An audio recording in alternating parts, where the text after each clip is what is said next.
berbahagia ini kita akan belajar mengulang besaran Allah, membicarakan pentingnya amal, membicarakan kehebatan negeri akhirat, membicarakan iman dan amal soleh. Maka bagaimana dulu sahabat ya membuat majelis ini duduknya rapat-rapat, belajar menghidupkan sunnah, dan di balik sunnah itu ada suatu kejayaan. Maka apabila kita hadir majelis para malaikat oleh Allah SWT, maka setelah kita berdiri dari majelis ini, dosa-dosa kita akan diampuni oleh Allah Subhanahu wa Ta'ala. Maka insyaallah duduknya kita rapat-rapat bagaimana dulu dihidupkan oleh para sahabat.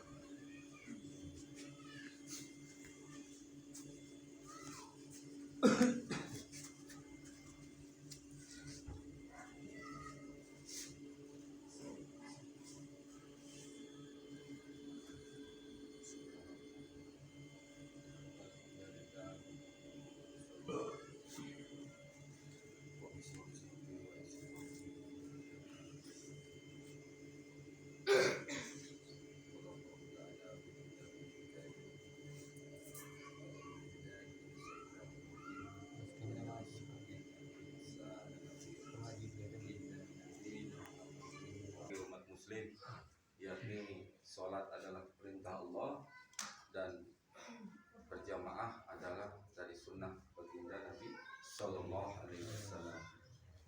Maka ini patut kita syukuri hadirin yang mulia. Masih banyak orang yang belum mampu di luar sana, saudara-saudara muslim kita ini melakukan sholat secara berjamaah. Jangankan sholat berjamaah, sholat sendiri saja belum bisa dapat ada kekuatan. Nah inilah semata-mata kita diberikan oleh Allah dari karunia dan taufik dan hidayah. Maka kita dapat menunaikan daripada sholat. Bapak hadirin yang mulia, patutnya kita banyak berucap syukur kepada Allah Subhanahu wa Ta'ala karena telah memberikan banyak nikmat kepada kita semua, sehingga kita barang siapa bersyukur maka akan Allah terus tambah nikmatnya, dan barang siapa tidak bersyukur maka tunggulah azabku akan sangat pedih. Inilah yang Allah katakan di dalam Al-Quran. Hadirin yang mulia, maka nikmat yang pertama-tama ini didapatkan oleh dan diberikan oleh Allah ke seluruh makhluknya adalah nikmat daripada harta. Semua Allah berikan makhluknya, baik yang kafir maupun yang muslim. Allah berikan kenikmatan daripada harta. Kemudian kenikmatan harta ini juga Allah berikan selain itu kesehatan, nikmat sehat. Semua juga Allah berikan kepada seluruh manusia yang ada di muka bumi. Kemudian nikmat yang paling tinggi dan tidak diberikan kepada seluruh makhluknya, ini adalah nikmat iman. Nikmat iman ini Allah akan berikan bagaimana Dia akan berikan sekehendak hatinya kepada yang akan berikan taufik dan hidayahnya. Maka ini sangat mahal hadirin yang mulia. Kita dapat berangkat dan menunaikan sholat berjamaah ini bukan karena dekatnya rumah kita dengan masjid, bukan karena sehatnya kita, bukan banyaknya uang kita, tapi ini semata-mata hanya dari karunia Allah, hanya semata-mata dari taufik dan hidayah yang Allah berikan kepada kita semua. Hadirin yang mulia, perkara iman adalah perkara yang penting dalam hidup ini. Maka perkara iman ini telah diusahakan dari dulu sampai sekarang, dari zaman Nabi Adam sampai Khatamul Anbiya adalah Rasulullah Sallallahu Alaihi Wasallam, terus mengusahakan daripada iman. Untuk bagaimana iman ini disebarkan kepada seluruh makhluk yang ada di muka bumi. Maka hanya ada dua, makhluk yang taat dan tidak taat. Maka barang siapa yang taat akan selamat. Barang siapa yang taat akan bahagia. Barang siapa yang taat akan memperoleh kejayaan dan kemuliaan Allah berikan. Maka ini sudah terjadi daripada makhluk-makhluk atau orang-orang sebelum zaman Rasulullah SAW. Zaman nabi-nabi sudah berlalu. Nah, saat zaman nabi-nabi ini bagaimana daripada makhluknya ini hanya untuk menjadi makhluk ibadah, hanya makhluk yang ahli ibadah. Jadi kalau kita bandingkan ibadah kita, sholat, zikir, ini kita tidak ada apa-apanya umat akhir zaman dibandingkan dengan umat-umat sebelumnya, umat-umat Nabi sebelumnya. Bagaimana kalau kita sudah ketahui umat Nabi Musa jika berzikir menghadirkan cahaya, ketika sudah sujud batu pun akan melengkung bekas sujud yang telah ditempatinya. Maka hadirin yang mulia, kita di sini mendapatkan suatu tugas yang mana tugas ini adalah tugas yang besar, tugas yang mulia. Tugas ini adalah bagaimana menyampaikan dan mengajak kepada umat, ya ayuhan nas qul tu'minu la ilaha illallah. Bagaimana kita mengajak umat untuk mengingat daripada kebesaran Allah, mengingat daripada keesaan Allah. Bagaimana kita mengajak dan merubah yakin yang daripada kebendaan dan yang nyata ini kepada yakin kepada yang tidak nyata dan tidak terlihat. Maka hadirin yang mulia, ini sudah dilakukan oleh para sahabat radhiyallahu anhum yang telah memperoleh gelar dari Allah, dan sahabat telah sukses daripada mengamalkan agama. Maka agama ini bukan dibawa dengan kesenangan, tapi sahabat bawa dengan mujahadah, daripada perjuangan. Maka hadirin yang mulia, sahabat telah belajar langsung kepada Rasulullah Sallallahu Alaihi Wasallam selama kurun 13 tahun. Bagaimana para sahabat ditempa imannya. Bagaimana di sini sahabat tidak belajar apapun selain belajar iman. Tidak belajar daripada sholat, tidak diajarkan daripada bagaimana berzakat, bermuamalah. Ini hanya belajar iman, yakin agar yakinnya lurus semata-mata hanya kepada Allah Subhanahu wa taala. Maka yakinnya ini kita harus jaga, hadirin yang mulia, daripada yakin yang lurus, tidak yakin kepada yakin yang salah atau yakin yang keliru. Bagaimana yakin yang keliru ini? Yakin terhadap apa yang tampak di hadapan kita bahwa itu bisa membawa manfaat bagi kita. Padahal itu belum tentu. Siapa tahu itu bisa membawa mudarat. Yakin bahwa pertanian ini bisa membawa kemakmuran, ekonomi ini bisa membawa daripada kejayaan. Ini sudah dilakukan oleh umat-umat terdahulu, bahwa bagaimana kaum Madian jaya dengan pertanian dan perkebunannya. Bagaimana kaum Madian ini menghasilkan teknologi pertanian yang sangat maju. Bahkan ketika buah apel atau buah anggur itu matang, itu tidak perlu lagi dipetik, tapi bagaimana seorang mengambil anggur ini ketika matang cukup menaruh keranjang di atasnya dan melewati daripada tanaman anggur, sehingga keluar dari kebun anggur kepalanya sudah penuh dengan anggur. Ini sudah dilakukan oleh kaum Madian, dan kita saat ini kita mengulang daripada kerja-kerja umat sebelumnya yang yakin terhadap asbab, yakin terhadap apa yang tampak, yang akan membawakan diri kita kejayaan, kesuksesan. Justru hadirin mulia, ini keliru, yakin yang keliru.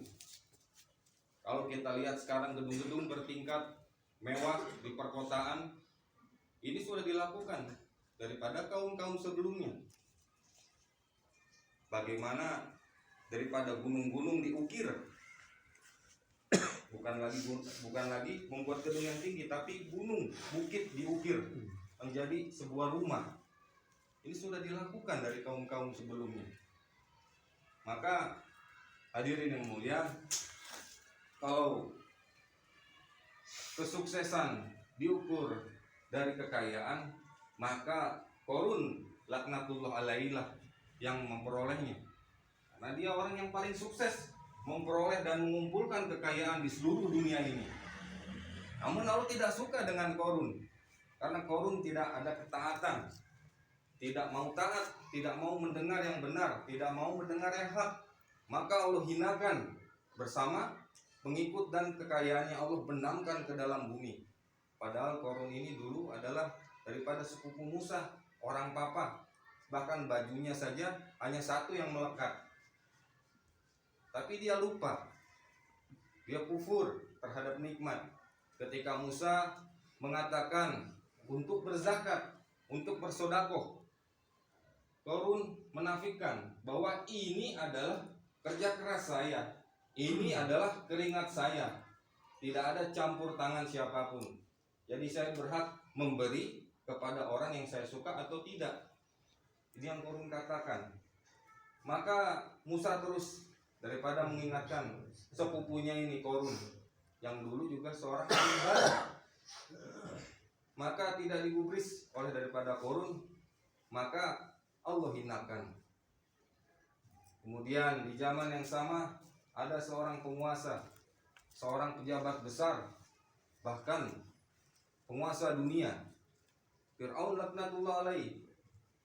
Jika kejayaan dinilai dan diukur daripada harta, jabatan, pangkat jabatan, maka Qarunlah yang memperoleh kebahagiaan tersebut. Karena Qarun memperoleh dan memiliki semuanya. Pasukan yang siap, mulai dari pasukan artileri sampai pasukan artileri kemana, ini mempunyai pasukan yang kuat. Dan Fir'aun saat itu diberi karunia oleh Allah, itu tidak pernah sakit. Maka Fir'aun pun lupa dengan daripada asal usulnya, dulu dari seorang pedagang buah semangka. Maka dia lupa dan kufur nikmat. Bahkan dia tidak bisa mengendalikan dirinya hingga membunuh raja dan menjadi raja. Maka hadirin yang mulia, inilah yakin yang salah daripada kita umat, daripada melihat kebahagiaan, kejayaan, kesuksesan, bahkan kemuliaan itu diukur dan dinilai dari sebuah benda yang tampak. Bahwa dengan pekerjaan, dengan jabatan, dengan memiliki itu kita akan sukses, kita dapat menafkahi anak istri. Padahal Allah telah memberikan daripada manfaat dan mudaratnya kepada kita semua. Qudratullah yang telah diberikan kepada umat-umatnya. Daripada umat-umatnya ini sudah ditetapkan daripada rezekinya, bahwa tidak akan berkurang rizki dari umatnya ini atau bahkan dari makhluknya ini kalau belum habis, maka tidak akan Allah matikan. Berarti masih ada rezeki yang masih ada dalam diri kita. Maka hadirin yang mulia, kami Jemaah Indonesia di sini sedang belajar apa yang sudah dilakukan daripada Anbiya alaihissalam, Rasul kita, Rasulullah sallallahu alaihi wasallam, dan juga para sahabat radhiyallahu anhum. Bagaimana kita belajar daripada menempa iman. Karena umat akhir zaman ini imannya keluar masuk, pagi beriman, sore kafir, sore beriman, besok pagi kafir. Nah, maka iman kita ini umat akhir zaman tidak sama dengan iman daripada sahabat yang keluar masuk. Jadi hadirin yang mulia, kita lagi belajar daripada mengamalkan agama hanya 10% saja. 10% dalam hidup bagaimana dalam 1 bulan itu 3 hari, setahun 40 hari, atau 4 bulan sekurang-kurangnya seumur hidup. Nah, ini kita sedang amalkan bagaimana kita bisa meniru-niru daripada apa yang sudah dilakukan para sahabat radhiyallahu anhum yang telah sukses dunia akhirat, terbukti, dan bukan dongeng. Maka dinumulilah kami mengajak dari para jemaah makomi untuk niatkan diri keluar di jalan Allah. Berun, cat mahena, car mahena, Insyaallah. insyaallah. Mohammad वकास 4 माह इंशाल्लाह Muhammad वकास खड़ा हो खड़ा हो Bismillahirrahmanirrahim.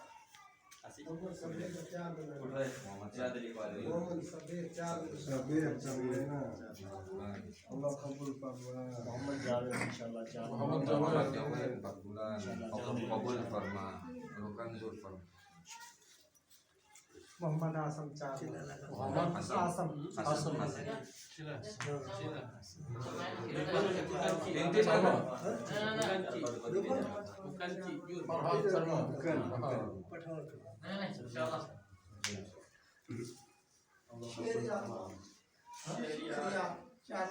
Sorry, insyaallah. Raja Tanwir. Sila. इंशाल्लाह 4 माह चार महीना। इंशाल्लाह नगद Tanwin. इंशाल्लाह Umarau Rawangi लगातार 4 bulan. इंशाल्लाह इरादा Kal Rawangi Kal Allahu Akbar Masjid Kandi Lahore Zur Insyaallah. Doa insyaallah. Oh, billahi minasyaitonir rajim. Ya Allah ya Rahman ya Hayyu ya Qayyum. Ya Allah ya Allah Qur'an kami ya Allah. Ya Allah Qur'an fisabilillah kami. Jadikan ya Allah perjalanan Qur'an fisabilillah ini asbab wilayah dari kampung yang kami tinggalkan, daripada keluarga yang kami tinggalkan, dan juga kampung-kampung yang kami lalui dan kampung kami masuki, menjadi asbab hidayah ya Allah daripada gerak-gerik kami, daripada pembicaraan kami dan ibadah kami. Ya Allah, bimbing kami terus ya Allah ke dalam istiqomahkan matikan kami dalam dakwah dan mengajar kalimat la ilaha illallah Mohammad La ilaha illa anta subhanaka la ilaha illa anta subhanaka la ilaha illa anta subhanaka Rabbana dzulumna Rabbana atina fid dunya hasanah wa fil akhirati hasanah wa qina adzabannar. Amin. Wabillahi taufiq wal hidayah. Assalamualaikum warahmatullahi wabarakatuh. Subhanallah. Astaghfiruka wa atubu ilaih.